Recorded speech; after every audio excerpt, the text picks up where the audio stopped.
Hello future makers, welcome to Teacherpreneur.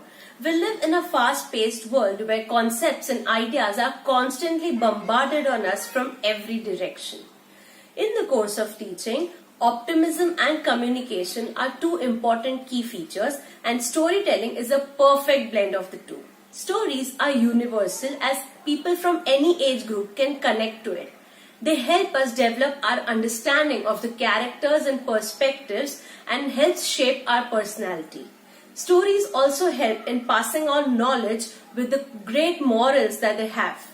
So, Teacherpreneur brings for you 7 teacher stories that are the perfect start for your week. Let's get started. Let's start with our teacher stories. Today's story is a very interesting one and it's called Life in a Jar.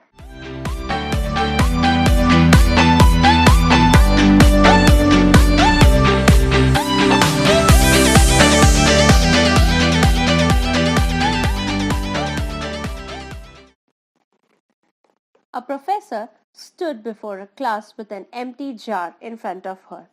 As the class began, she started filling it with golf balls and asked the students if the jar was full. They agreed it was.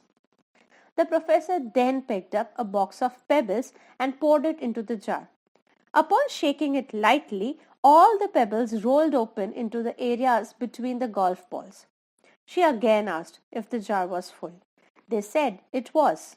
She next picked up a box of sand and poured it into the jar. Of course, the sand filled up everything else. She asked one more if the jar was full. The students responded with a yes.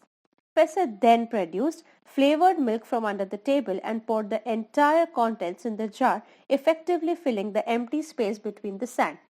Everyone laughed. The professor then said, "My dear students, I want you to recognize that this jar represents your life. The golf ball represents the important things that matter to you, like your family, health, passion, children, etc. If everything else was lost and only these remains, your jar would still look full. Pebbles are the important other things that matter, like job, house, car, money, etc. Sand is just everything else, the small stuff. If we put the sand first, there is no room for pebbles and golf balls.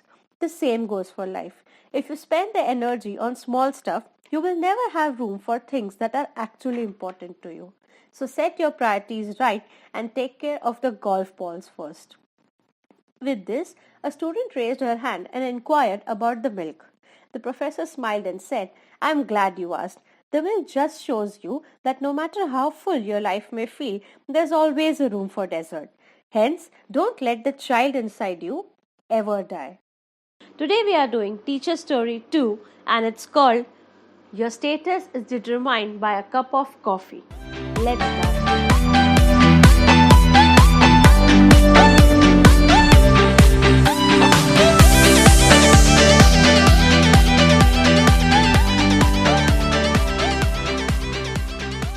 A group of passed out students decided to meet their old university professor. As they all met, conversations started about work, life, stress, etc. Offering all his guests coffee, the professor went to the kitchen and returned with a large tray of coffee mugs. All the cups were of different varieties, some large, some small, some colored, some white, insisting all the students for self-service. When all the students had a cup of coffee in hand, the professor said that all the nice-looking cups were taken first, leaving behind the plain and the cheap ones. It is obvious that you all want the best for yourselves, but that is where I think all your problems come from. We all know that the cup added no quality to the coffee that you were drinking, and in fact, in most cases, it even undermined the importance of what you were drinking. What we all really want is the coffee, but what we run for is the mug. Life can be literally related to this situation where coffee represents happiness and satisfaction and the mugs represent the money or the status. The cups are just tools to hold and contain coffee, just as we need money to sustain our life. The type of cup that we have does not define or change the quality of coffee that it contains. Just like our status doesn't affect our nature. Sometimes, by concentrating only on the cup, we fail to enjoy the coffee. Learn to enjoy the coffee and not the cups, as the happiest people do not have the best of everything. They just know how to make the best of everything that they have. It's time for our teacher story 3, and it's called The Struggles of Our Life. Let's get started.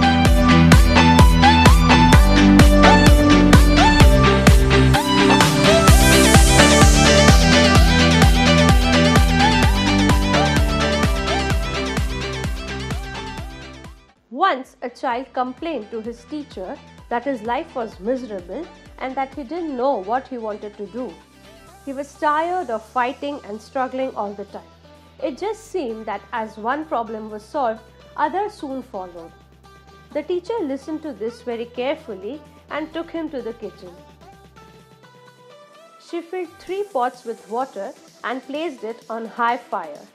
Once the 3 pots began to boil, she placed potatoes in one pot, eggs in the second pot, and ground coffee beans in the third pot. She then let them sit and boil without saying a word. The students impatiently waited, wondering what she was doing. After around 20 minutes, she turned off the boilers. She took potatoes in one bowl, eggs in the second bowl, and strained the coffee in a cup. She then asked, "What do you see, dear?" "Potato, egg, and coffee," the student replied. "Look closer and touch the potatoes." He noted that they were soft. She then asked him to try and break the egg. He observed that his hand was not able to break the egg. Finally, she asked to sip the coffee. The rich aroma brought a smile to his face. "What does this mean?"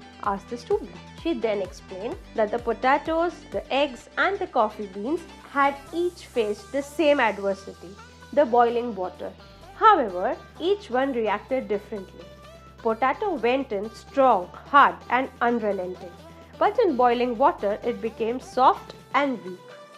Eggs were very fragile in the beginning, but when put in the boiling water, they became very hard. However, the coffee beans were very unique.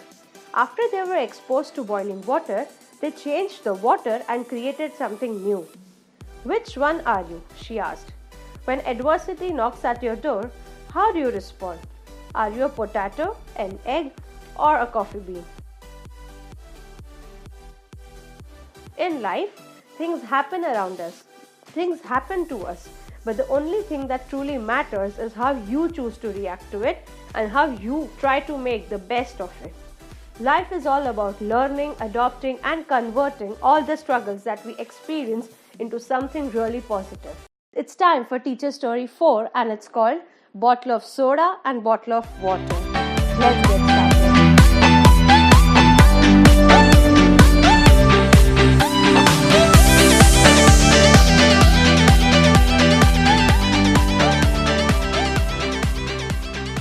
Once, a teacher entered the class with 2 sealed bottles. One was a bottle of soda and the other was a bottle of water. She started shaking them one by one. When she shook the bottle of soda and opened it up, the contents started to explode. When she shook the bottle of water and opened it up, nothing changed. She further explained, "My dear students, understand that the bottle is you. What's inside is your emotions or reactions. The outside world and people are going to attack you or shake you from time to time. If you are a bottle of soda, when you finally open up, you are going to explode. But if you choose to be a bottle of water, once you open up, you are going to be as calm as you were before things got shook up." Students, we should know that life is a stimulus where we have to learn to respond and not to react. We have to choose whether we are going to remain calm or let the other people and the outside world destroy our inner peace. It's time for Teacher Story 5 and it's called Know Your Word. Let's get started.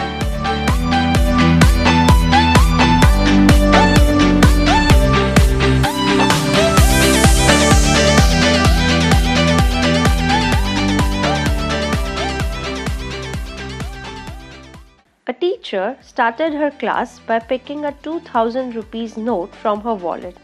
She showed it to the class and asked, "How many of you would like this note?"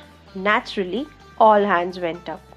"Interesting," she said. She then folded the note in half and asked again, "If I did this, how many of you would still like the note?" All hands went up. "Let me try something else," she said, and went ahead and crumpled the note. "How many of you want the note now?" All hands were still up.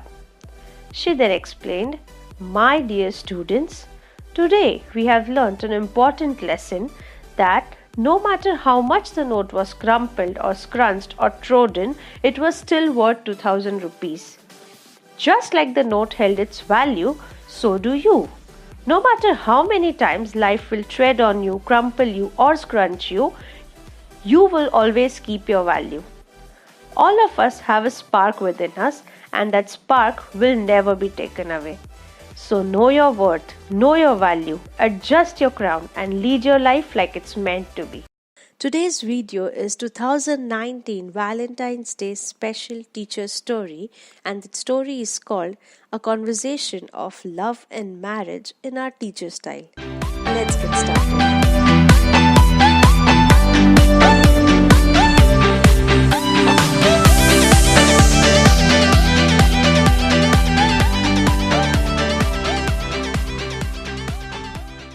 A student asks a teacher, "Why often people marry a different person than they fall in love with?" The teacher said, "In order to answer your question, go to the wheat field and choose the best wheat and come back. But the rule is that you can go through them only once and cannot turn back to pick." The student went to the field, went through the first row.